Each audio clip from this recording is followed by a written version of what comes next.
ఛత్రపతి శివాజీ మహారాజ్ భారతదేశం గర్వించదగ్గ వీరుడు. భారతదేశ చరిత్రలో ఎన్నో ధైర్యశాలి రాజులు పుట్టారు. కానీ ఛత్రపతి శివాజీ మహారాజ్ ఒక వ్యక్తి కాదు, ఒక భావన. భారతదేశ చరిత్రలో ఒక గొప్ప యోధుడు, వినూత్న పాలకుడు.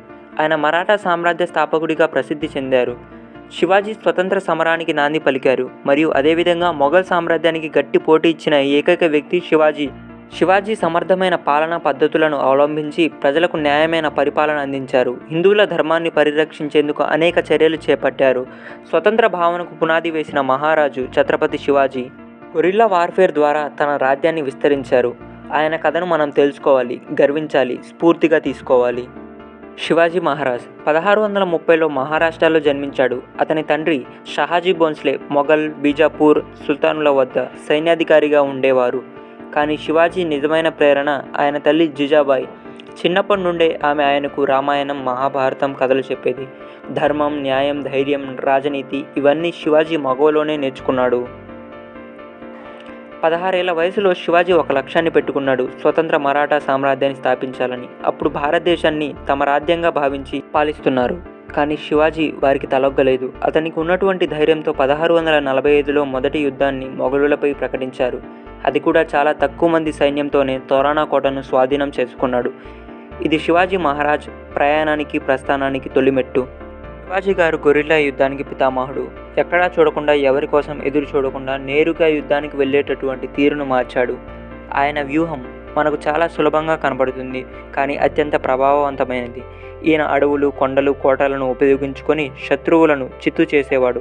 శివాజీ మహారాజ్ ధోరణి ఓడిపోతానని భయపడకూడదు, కానీ శత్రువు మనపై గెలవనట్టుగా వ్యూహం రచించాలి అని నమ్మేటటువంటి వ్యక్తి. అఫ్జల్ ఖాన్ బీజాపూర్ సుల్తాన్ నుండి వచ్చిన ఒక క్రూరమైనటువంటి సైన్యాధికారి. శివాజీని మోసం చేసి చంపాలని పక్కా ప్లాన్తో వచ్చాడు. కానీ శివాజీ గారు తెలివిగా ముందే ఆలోచించడమే కాకుండా అతని ఎత్తుకు పై ఎత్తును వేశాడు. అతని చేతికి పులిగోలను పెట్టుకొని అఫ్జల్ ఖాన్ దగ్గరకు వెళ్ళాడు.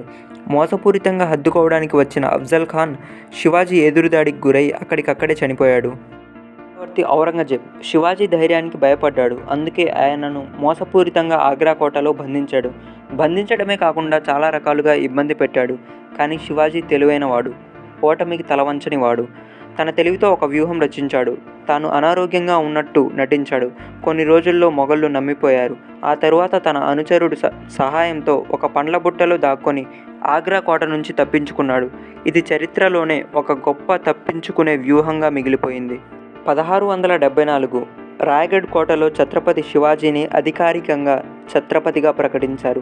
అదే రోజు భారతదేశానికి ఒక కొత్త శకం మొదలైంది. శివాజీ ఒక సామ్రాజ్యాన్ని మాత్రమే కాదు, ఒక భావజాలాన్ని నిర్మించాడు. ఆయన పాలనలో ప్రజలకు న్యాయం, ధర్మానికి విలువ, అడవులు, కోటలు, నేల అన్నిటినీ సమర్థంగా పాలించే విధానం అన్నీ ప్రాముఖ్యత పొందాయి. శివాజీ పాలనా విధానాన్ని నేటికి స్టడీ చేస్తున్నారు. శివాజీ గారి జీవితం మనందరికీ ఒక స్ఫూర్తి. ఎప్పుడూ ధైర్యంగా ఉండాలి, తెలివిగా వ్యూహాలు రచించాలి, దేశభక్తితో జీవితాన్ని గడపాలి. 1680లో ఆయన మరణించినప్పటికీ ఆయన స్ఫూర్తి ఎప్పటికీ చిరస్థాయిగా నిలిచిపోతుంది. అతని యొక్క విగ్రహాల రూపంలో, అతని యొక్క శాసనాల రూపంలో, అతని యొక్క రాజరిక రూపంలో. శివాజీ గారు మీకు ఇష్టమైతే జై శివాజీ, జై భారత్ అని కింద కామెంట్ చేయండి. అదేవిధంగా శివాజీ గారి గురించి నా వంతుగా భవిష్యత్ తరాలకు అర్థమయ్యే విధంగా ఒక చిన్న వీడియో చేశాను. ఈ వీడియో మీకు నచ్చినట్లయితే లైక్ చేసి మన ఛానల్ని సబ్స్క్రైబ్ చేయండి. జై శివాజీ, జై భారత్. ఛత్రపతి శివాజీ గారి గురించి ఒక చిన్న క్లిప్.